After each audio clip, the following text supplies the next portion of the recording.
Olá, minha gente, tudo bem com vocês? Eu sou o professor Rômulo Campos e a partir de hoje nós teremos inúmeros encontros aqui relacionados a direito civil e a processo civil. Esses cursos eles são voltados para alunos que estão cursando a graduação e para aqueles que vão trabalhar também, vão fazer a prova da OAB em concurso público. Vale dizer que esses encontros são extremamente objetivos. São encontros rápidos, de 10, 15, 20 minutos no máximo, em que nós teremos a oportunidade de mostrar a vocês os principais tópicos, aquilo que realmente cai em prova. Não é a intenção aqui dessas aulas discutir teorias, discutir doutrinas, doutrinadores com posicionamentos diferentes, não. É aquilo que efetivamente está posicionado no nosso código, nos nossos códigos, como realmente cai na prova da OAB e nas provas da graduação, ok? Então nós vamos percorrer aqui inúmeras áreas do direito civil, inúmeras áreas do direito processual civil, e hoje nós vamos começar esse nosso primeiro encontro falando da pessoa natural, certo? O que é uma pessoa natural? Nós temos dois tipos de pessoa no nosso ordenamento jurídico, a pessoa natural e a pessoa jurídica. Nos interessa nesse momento a pessoa natural, a pessoa jurídica nós vamos tratar em um outro tópico que vem mais aí adiante, ok? Então, é importante que vocês lembrem alguns aspectos que são fundamentais. A pessoa natural. Quando é que efetivamente podemos dizer que alguém adquire personalidade jurídica? Qual é o momento em que se adquire personalidade jurídica? E temos algumas teorias que representam essa questão da personalidade jurídica, certo? Mas a pessoa jurídica, a pessoa natural, ela vai ter dois tipos de personalidade. Ela vai ter a personalidade formal e ela vai ter a personalidade material. Quando é que ela adquire personalidade formal? São dois momentos em que ela tem personalidade formal. Quando ela está em vida intrauterina, ou seja, o nascituro, e quando ela morre. Nesses dois momentos ela tem a personalidade formal. E no momento em que ela nasce com vida até o advento morte, ela passa a ter a personalidade material. Então, presta bem atenção aqui para a gente poder não esquecer jamais. Olha o exemplo aqui, ó. Tá vendo aqui, ó? Aqui dentro, aqui eu tenho dois tipos de personalidade. Eu tenho o nascituro que está aqui, que ele tem o quê? Que tipo de personalidade? Personalidade formal. E eu tenho aqui a mãe desse nascituro, que ela está viva. Se ela está viva, ela tem personalidade material. Então, decora, memoriza. Nascituro, ó, tá aqui, personalidade formal. Viva, personalidade material, ok? Então, esses dois tipos de personalidade que nós temos no nosso ordenamento jurídico. O nosso ordenamento ainda traz algumas teorias sobre a personalidade jurídica, que no caso aqui nós temos três, que é a teoria natalista, a teoria conceptista e a teoria do nascimento condicional. O que diz cada uma delas? A teoria conceptista vai dizer que a personalidade jurídica é adquirida a partir da concepção, o próprio nome está dizendo. Ou seja, no momento em que é atestada a concepção, nesse momento se adquire personalidade jurídica, ou seja, o feto, para os adeptos da teoria conceptista, ele tem personalidade jurídica, logicamente, com todos os direitos e obrigações que alguém que tem personalidade jurídica adquire. Ora, mas nós temos a teoria natalista. E o que é que a teoria natalista diz? A teoria natalista diz o seguinte, olha, quem está aqui dentro ainda não tem personalidade jurídica não. Só vai ter personalidade jurídica na hora que chorar, nascer. Ele pode até permanecer vivo por questão de segundos. Nasceu, respirou por 2 segundos e morreu. Nesses 2 segundos que ele respirou, ele adquiriu personalidade jurídica, ele herdou, ele legou. Tem uma série de situações jurídicas que são características daquele que nasce com vida, certo? Então, o que é adotado no nosso ordenamento jurídico? A teoria natalista. A teoria natalista diz que a personalidade jurídica ela é adquirida no nascimento com vida. Mas é muito importante, mas muito importante mesmo, que vocês fiquem atentos ao que diz o artigo 2º do Código Civil, certo? O artigo 2º do Código Civil vai dizer que a personalidade civil da pessoa começa do nascimento com vida, mas que a lei vai pôr a salvo, desde a concepção, os direitos do nascituro. O que é que significa esse artigo 2º? Ora, não é porque a teoria adotada pelo Código Civil estabelece que a personalidade jurídica só é adquirida no nascimento com vida, que o nascituro está desprotegido. Não, muito pelo contrário. A lei põe a salvo os direitos do nascituro. Existem 2 artigos específicos que tratam disso no Código Civil. É o artigo 542 e o artigo 1799, que um vai falar da questão da doação, certo? De ser beneficiário de doação e ser beneficiário de herança. O nascituro, ele pode ser beneficiário tanto de doação quanto de herança. Agora, o que é que mais cai em prova nessas questões, certo? Se por um acaso este nascituro não nascer com vida, termo que eu acho muito inconveniente, nascer para mim é com vida, certo? Mas é adotado pela doutrina aí em larga escala, a questão do nascer com vida. Ora, se o cara não nascer, se ele nascer morto, morto, certo? Como é chamado. O que que acontece? Ora, neste momento, ele não adquiriu personalidade jurídica. Logicamente, ele não herdou. Ele não foi o beneficiário daquela doação. Logicamente, aquilo que ele herdou, caso nascesse com vida ou que ele recebeu em doação, ele não vai poder legar, ele não vai poder passar para os seus herdeiros legítimos, certo? Então, essa é a questão da teoria da personalidade jurídica por meio da teoria natalista. Então, teoria conceptista vai determinar que a personalidade jurídica já existe na vida intrauterina e ali ele já é sujeito de direitos e obrigações. A teoria natalista, adotada pelo nosso Código Civil, diz que a personalidade civil só é alcançada no nascimento com vida, mas faz a ressalva de que põe a salvo os direitos do nascituro. Certo? Então é extremamente importante você sempre estar lembrando isso. São coisas iniciais, coisas bem no início do Código Civil, mas que são de extrema importância, porque às vezes cai lá no meio da questão. Não é uma pergunta, ninguém vai lhe perguntar numa questão de prova o que é nascituro, certo? O que é nascituro. Mas pode cair lá no meio de uma questão alguma situação que se estabeleça principalmente no direito sucessório. Então, é importante você saber isso, extremamente importante, certo? Ora, e a capacidade? O que é capacidade, gente? Capacidade. Existem vários tipos de capacidade. Existe a capacidade de direito, que é aquela capacidade que todo mundo adquire ao nascer, a capacidade de direito. Você tem a capacidade de fato, que é aquela capacidade para praticar os atos da vida civil.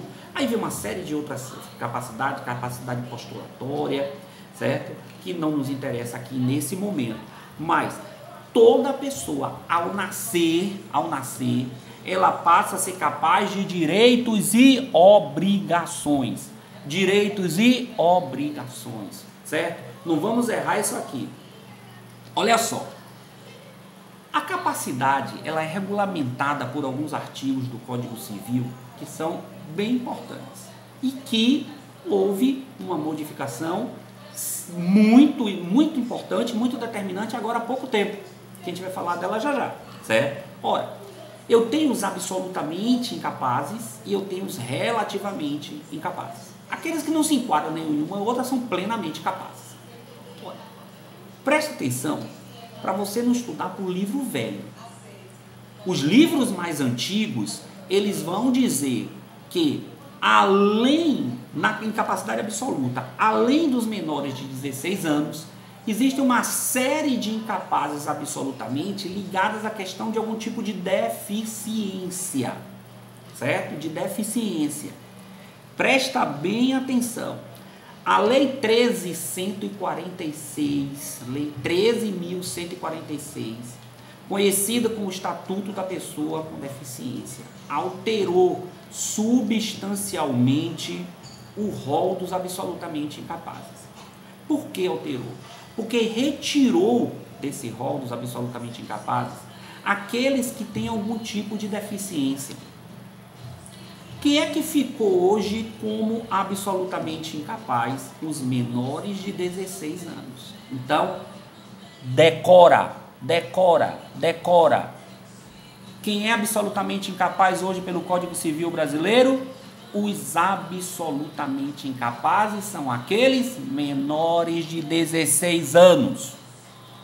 Só os menores de 16 anos hoje são considerados absolutamente incapazes pelo nosso Código Civil. Então, isso é para memorizar, isso é para decorar, isso é para ter na cabeça para o resto da vida, certo? Então, eu tenho os absolutamente incapazes, os menores de 16 anos. Ora, ao completar 18 anos e não sendo interditado, ele passa a ter capacidade plena. Ele passa a ter capacidade de fato. Cuidado com um aspecto importantíssimo. Digamos que você conheça alguém que tem algum tipo de deficiência, certo? Algum tipo de deficiência mental, todas essas deficiências que são diagnosticadas pela nossa medicina, certo?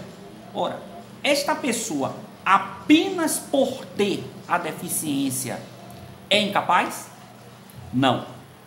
A incapacidade só é atestada pela interdição. Enquanto o incapaz não for interditado, ele não é considerado incapaz. Certo? E por que isso? Para que as pessoas não se escondam por trás de uma pseudodeficiência, de uma deficiência que não existe. Então é preciso que haja um laudo médico, certo? Uma perícia estabelecendo a incapacidade. Desta incapacidade, um juiz determina a interdição, ok? A interdição, que nós vamos falar lá na frente de interdição, que houve com o Código de Processo Civil 2015, também houve uma série de mudanças na questão hoje da interdição, da curatela, mas isso nós vamos ver lá em processo civil, quando estudarmos mais em outro módulo, certo? Então, preste atenção, só é considerado maior incapaz aquele que estiver interditado, ok? Então, toma cuidado com isso aí. Agora vamos lá para o artigo 4º, que vai falar dos relativamente incapazes. Quem são os relativamente incapazes? São os maiores de 16 e menores de 18 anos e que não foram emancipados. Cuidado, hein? Ele pode ter entre 16 e 18 e ser capaz. E não ser relativamente incapaz. Por quê? Porque ele foi emancipado. Nós vamos falar dessa hipótese de emancipação mais adiante em outra aulinha dessa aí. Tá joia? Então, os relativamente incapazes são aqueles que entre 16 e 18 anos. São também considerados menores relativamente capazes os ébrios habituais e os viciados em tóxicos. Certo? Os ébrios habituais, ébrio é aquele que gosta da manguaça, aquele que gosta de ficar caindo pela rua. Se houver a habitualidade disso, ele automaticamente é considerado relativamente incapaz, certo? E os viciados em tóxicos, os viciados em drogas também são considerados relativamente incapazes. Também os que por causa transitória ou permanente não possam exprimir a sua vontade.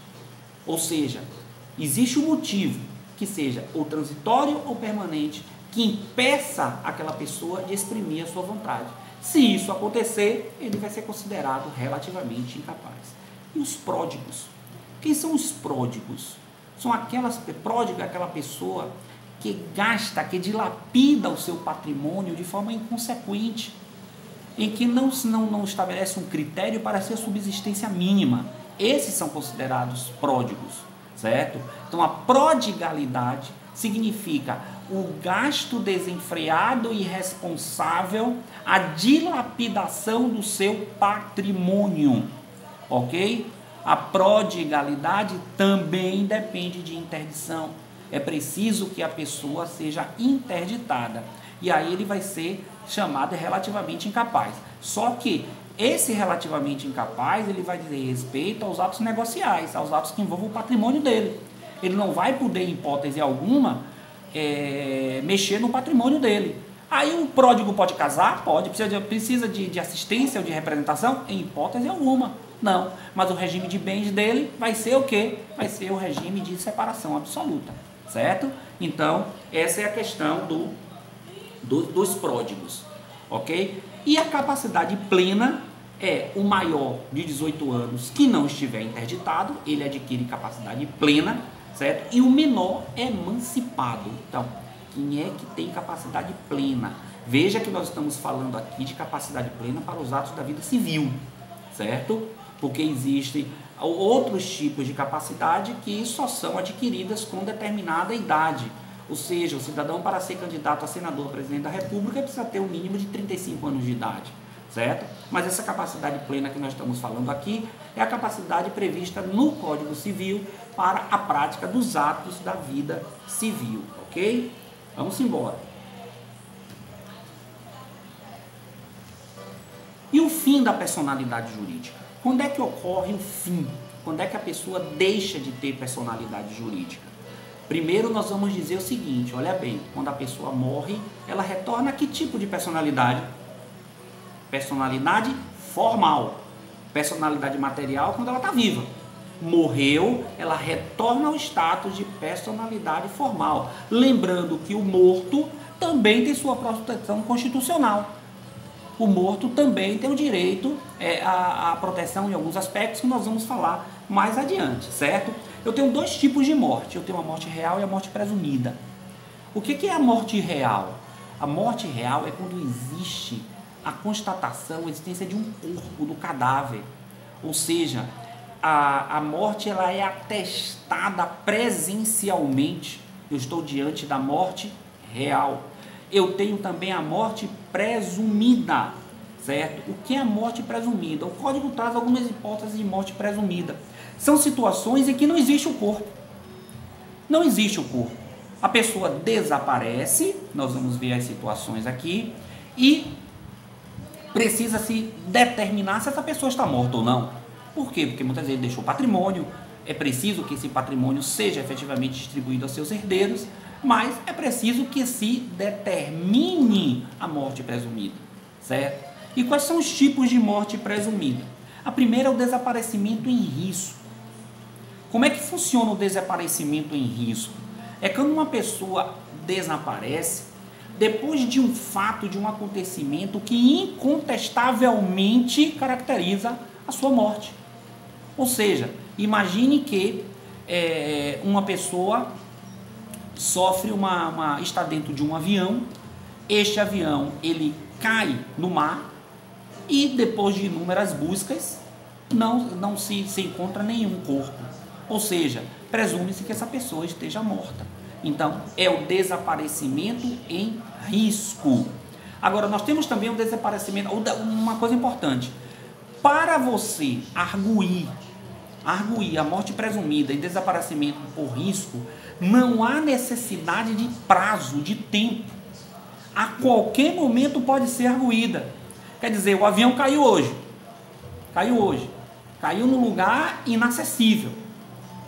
A pessoa comprovadamente estava dentro daquele avião. Pode-se caracterizar que essa pessoa morreu no outro dia. Não existe prazo, não existe data, não existe lapso temporal para esperar se essa pessoa vai aparecer. Isso na morte presumida. Porque eu tenho um outro tipo de morte que é a morte em campanha. Ora, a pessoa está participando de uma guerra, de um combate, certo? A guerra acaba, a guerra é declarada finda. Durante os próximos 2 anos a pessoa tem para aparecer. Ou 2 anos do fim da guerra, ou 2 anos do fim das buscas. Acabada a guerra e acabadas as buscas, conta-se o prazo de 2 anos. Se a pessoa não aparecer, ela é presumidamente considerada morta. Observe a diferença, hein? No primeiro caso que eu citei, da morte presumida, desaparecimento em risco, não há prazo. No segundo caso que eu citei, da morte presumida em campanha, há o prazo, lapso temporal de 2 anos para que você possa decretar a morte presumida, certo? Então, são esses dois tipos que nós temos de morte. E o terceiro item é a comoriência. Ora, o que é a comoriência? Gente, presta atenção comigo aqui, olha bem aqui, ó.